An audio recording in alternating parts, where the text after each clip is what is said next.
how else have privacy jobs changed, right? Like, what do you think has happened over the last couple of years beyond AI?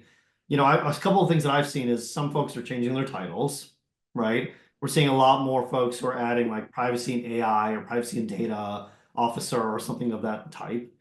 I think two is, especially since, for those of us who were, doing this before GDPR, I think our the expectations and the level of visibility that this function has dramatically changed. Like I said, for those of us who kind of grew up around GDPR or prior, there was a time when we were in the basement with fluorescent lights reading about GDPR, and now we're in front of the board talking about the risks, right? So I think that dramatically the role has changed in that regard, which is amazing, but it also means that, for me personally, I've seen a real change where a lot of folks that I've run into, either both here and in my prior life, they just can't focus like they used to, right? They can't read the regulations, front to back anymore.